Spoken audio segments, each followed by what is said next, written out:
Olá, queridos, paz do nosso Senhor Jesus Cristo. Sou o pastor Osiel do Nascimento Pinto. Atualmente presido o campo de Sertãozinho, município de Catu. E eu saúdo a todos os pastores, superintendentes, professores e alunos, e em especial o pastor Rosivaldo Cardoso, secretário executivo da Secretaria de Educação Cristã da SEADEMA, a pessoa do nosso presidente da SEADEMA, pastor Francisco Soares Raposo Filho. A lição que havemos de estudar no próximo domingo, dia 10 de novembro, é a lição de número 6 de adulto, quarto trimestre de 2024. O assunto é a promessa de cura divina. Textual: verdadeiramente ele tomou sobre si as nossas enfermidades e as nossas dores levou sobre si, e nós o reputamos por aflito, ferido de Deus e oprimido. Isaías 53:4. Verdade prática: Jesus é o médico dos médicos e não há enfermidade que ele não possa curar. A lição tem 3 objetivos principais. Primeiro, explicar biblicamente as promessas de cura divina, compreender qual a origem e as consequências das doenças no mundo e conscientizar de que Cristo cura. O tema da leitura diária dessa terça é: o pecado corrompeu toda a natureza humana. O texto é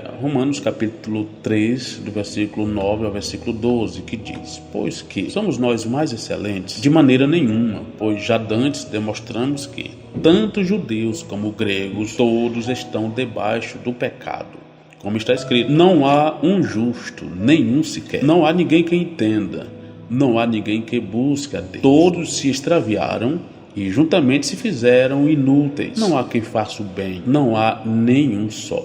Romanos 3, o versículo 9 ao versículo 12. O tema da nossa reflexão é muito interessante. E logo de início aparecem 3 termos que nós devemos dar atenção a eles. A ideia de pecado, a ideia de corrupção e também a natureza humana.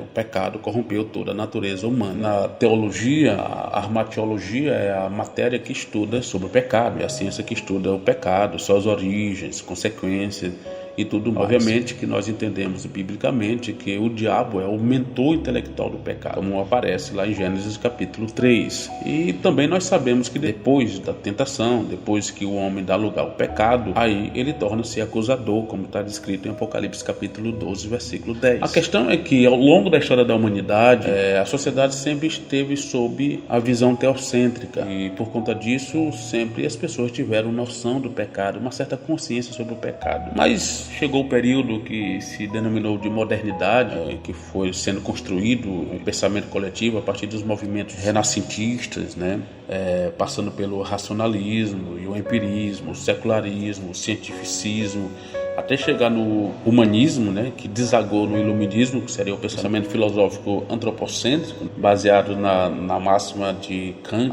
quer dizer, o homem deveria sair da sua minoridade, onde ele seria ocupado da falta de sua ascensão, e a partir desses conceitos em que o homem deveria ter sobre suas mãos as rédeas de suas realizações, foram eliminando a ideia de pecado do vocabulário coletivo, tanto que a ideia de pecado hoje, ela tem uma conotação simplesmente religiosa. Pecado seria transgredir o preceito religioso, por exemplo. Então, esse conceito moderno de enxergar as coisas, a sociedade está tirando a ideia de pecado. Mas nós vemos que, apesar de muitos dizerem que pecado é só um mito, só uma questão religiosa, mas nós observarmos a situação do homem, a situação da sociedade, o pecado tem deixado suas marcas de forma terrível na vida do ser humano. A questão é que o pecado é tanto um ato como um estado.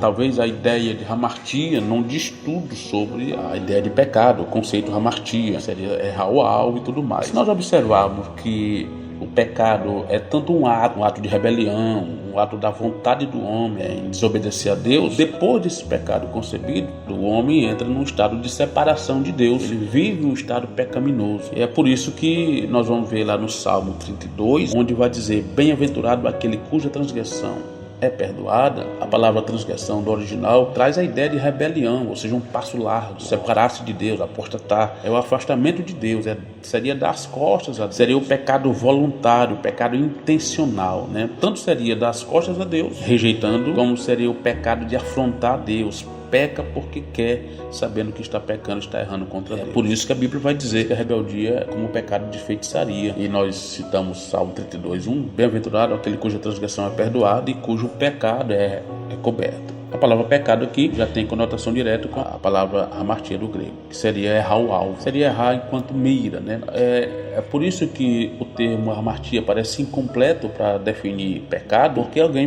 porque o erro pode ser classificado em algumas formas, por exemplo, como doloso ou culposo. Por exemplo, a palavras ou ações quando há intenção, né, preconcebidas. Por exemplo, o pecado de comissão, quando alguém faz propositalmente, ou o pecado de omissão, quando alguém deixa de fazer o que é certo, por exemplo. Tiago vai dizer que aquele que pode fazer o bem e não faz, este peca. Mas também tem a condição de estar culposo, de ser culposo, mas a ideia de culposo traz a ideia de sem intenção. Errou, fez o que era mal, mas foi sem intenção, foi resultado de uma imperícia, por exemplo. Então, por isso que o termo hamartia talvez não diga tudo do que significa pecado. E o versículo 2 ainda de Salmo 32, e bem-aventurado o homem a quem o Senhor não atribui iniquidade. Mais uma vez, a palavra pecado, dessa feita, o significado original da palavra traz a ideia de perversidade, de iniquidade, seria uma perversão deliberada, um delito consciente, seria a condição da natureza pecaminosa do homem. Isso aqui é muito interessante. Então, o pecado, ele é um ato, mas também é um estado. E nesse sentido, como condição de natureza, o ser humano vive, a sua natureza está numa condição de pecador. Não é que a pessoa vai ser pecador se fizer alguma coisa errada. Nós já somos pecadores por natureza devido ao pecado, como bem está no título da nossa reflexão. O pecado corrompeu toda a natureza humana. Nesse sentido, o pecado ele gera efeitos, ele gera separação, como lá em Isaías 59, versículo 2 diz: mas a vossa iniquidade faz separação entre vós e o vosso Deus. Separação é a ideia de rebelião contra Deus, né? Isso gera categorias de pecado de ação, e em resumo, nós podemos falar do efeito do pecado, tanto leva o homem a colidir contra Deus, como rebelar-se contra Deus, como também a categoria de pecado. O pecado da ação, que é a prática, fazendo ou deixando de fazer, mas também, em último caso, é o pecado da condição do ser. É o pecado onde já está impregnado na natureza do ser humano. Como diz Paulo, todos pecaram e destituídos estão da glória de Deus. Esta condição do ser é a corrupção, é a depravação, é a inclinação natural e automática que todos têm para pecar. Grato a Deus pela oportunidade. Finalizo a minha reflexão incentivando a todos os irmãos a participarem da Escola Bíblica Dominical. Que o amor de Deus Pai, a graça de nosso Senhor Jesus Cristo e a comunhão e as eternas consolações do Espírito Santo seja com todos. Amém.